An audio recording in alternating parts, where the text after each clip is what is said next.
back to Fringewatch. I don't know why that was weird, fey European accent there. My name's Jason. This is Patrick. Come in here, just in case there are. Wait, I don't know. Yeah. Where am I looking? Hi. We're hosting the show today. By the way, if you are enjoying the show, you can put comments in the thing. If sometimes we give tickets away, that's in the comments below. You'll need to be in the comments and stuff. If you like it, if you hate it, keep it to yourself. No one cares what you think because you're the internet. And okay, it doesn't matter. Anyway, this is the Curiosity Experiment. This is a show that we read the blurb from. We're like, what is this? We have so many questions. So here to answer the questions is Aubrey and Emily. Hi, from the Curiosity how you Experiment. going? Hey, good. Tell us about what the show is, because it sounds like nothing else. The Curiosity Experiment is an interactive ghost story that uses sensory deprivation. Terrifying. That is awful. What? Yes. Tell me more. Sort of. It's very spooky. So, sensory deprivation is obviously minusing one of your senses, and in this particular show, we use blindfolds for the audience members. Right? Yeah. Sure. Not only do we do that though, but we do that in a dark room. So you're in the dark to begin with, and then you get the blindfolds added as well. So there is absolutely no sight. Yeah, and so you got everyone sits around a table, is that right? So Yep. So there's only a small number of people. Absolutely. We like to keep it nice and intimate. Yeah. And to really add to that whole spooky element. You're awful people. Right. And so then what happens through the course of the show, that obviously no spoilers, but once people are blindfolded and you've got them alone and scared, how do you entertain them? The Curiosity Experiment is it's really basic storytelling at its most raw form. So we have a table, everyone sits around the table and listens to a story. It's kind of filled with unknown. Suspense is probably another word I would describe the Curiosity Experiment without giving too much away. So yeah, that's probably where it is. It's a ghost story within a ghost story at best description. Wow, okay, cool. So it's not like everyone's blindfolded and then there's some massages and strawberry aromas and... I mean, you might get a massage. I don't know. We're not too sure. The ghost will not be told. There's a lot that goes on. Okay. There's a lot that goes on. Great. So how have your audiences been so far? And pretty good so far. We had a couple of squeals in the first viewing yesterday in our preview, first show of the night. So that was always good fun. It's great when people actually react. That's always a good tell as to how it's going. It's a lot of fun when you can hear the audience sort of squealing and heavy breathing and then slowly see them getting closer and closer to the table, covering their ears. Oh, really? You slowly see them like kind of curl up to the table. It's a beautiful, beautiful thing.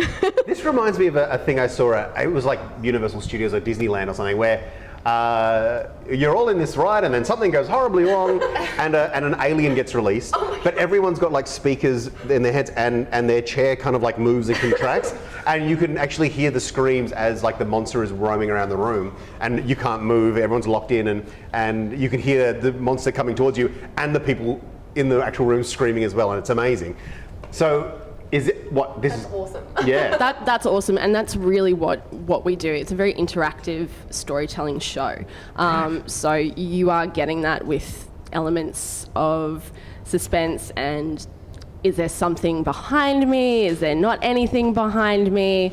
Is there something behind you? I don't know. So it really uses that form of interactivity with the audience and really involves them as well. So what happened to you guys when you're younger to make you get off on this? Like what's wrong with you? Nathan Schultz, who is the creative director behind the company and the writer of the Curiosity Experiment, had an urban family legend passed down from a few uncles, I think it was. Oh, it's always uncles, isn't it? His niche in the way that he constructs shows is intimacy and interactivity.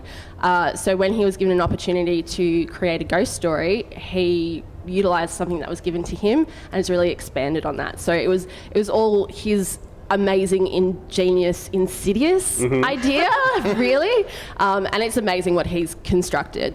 Yeah. Cool. Do you need to sign a waiver when you go in? Is there anything? No people waiver. With heart palpitations shouldn't? No. Whoa, I hadn't thought about that, had you? No, we used to have a waiver, but it's only to do with if there was we were physically touching picking people up, moving them, that sort of thing. But it is fine for absolutely everyone. We do have a safety procedure as well. If you do feel really uncomfortable or scared, we do have an exit strategy for you. So don't feel like once you get in, you're stuck there for the whole hour, because that won't happen. That sounds fun. I only go to Fringe shows with a safety word. That's my whole, like, the safety should be. So I like this is like so obviously like checking out the shows and you know where your dates are and stuff. You guys are selling quite well. Like there's a lot of red things, which means that they're sold out. You've already got like a small number of people We've each got 7 shows sold out currently, so, I believe, which is amazing. So when is a good time to see this? When do you still have tickets available?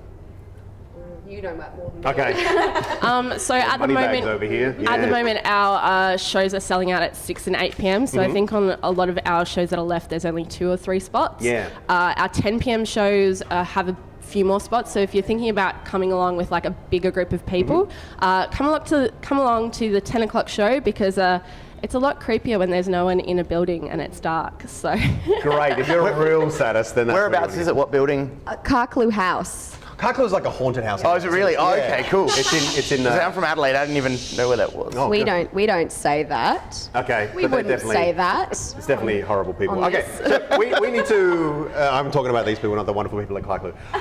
We need to play a game with you. Our game is Trump's Bunker, which I think might actually kind of work well with you guys. So, what we've been doing is we've been talking to fringe artists about if Trump gets in, I have a bus waiting outside, and I'm going to take 10 people throughout the course of this thing into my bunker. I know that sounds like I'm the bad person here, but really I'm saving your life here. So you need to justify why you should be included in this bunker. Pat, you're part of this too. I'm in this? Oh, Yes. cool. So we have had Mickey D. He has had SAS training, and he also makes really good omelettes. Boo Dwyer is breastfeeding at the moment, so can supply her own milk.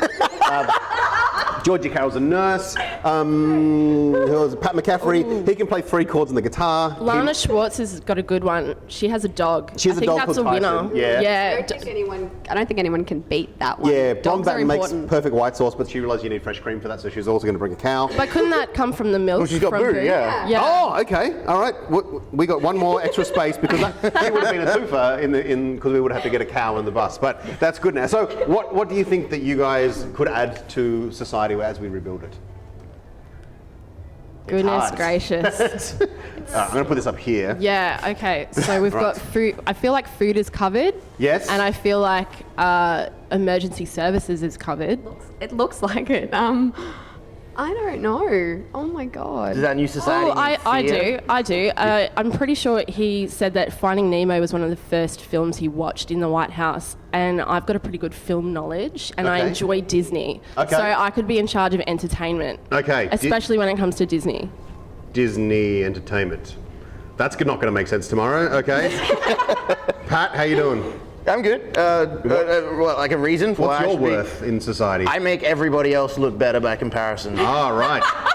Lowest common. No, I can't write.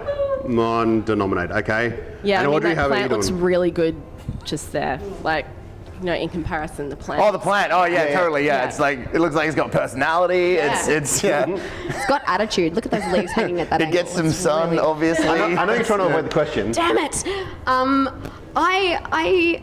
I like to think that I'm probably going to be that nice person that kind of glues everyone together. I'm that person that, like, the diplomat of the group, I think. Oh wow! I'm I just going to would write prevent- passive aggressive I down would here. prevent- That was terrible. Okay.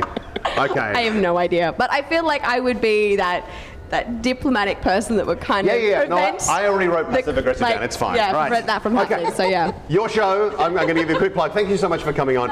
It sounds amazing, and I really want to do it, but then I also don't ever want to do it. 6 p.m. at Carclew, well, 6 p.m., 8 p.m., and 10 p.m. That's at correct, at Carclew. Till March 7th, which is this weekend. Next Tuesday. All right. Next Tuesday. So- Also, I'm going to write those dates after that for you as well. Okay, cool. Please thank Audrey and Emily. Yay! Curiosity experiment. Go away and come back.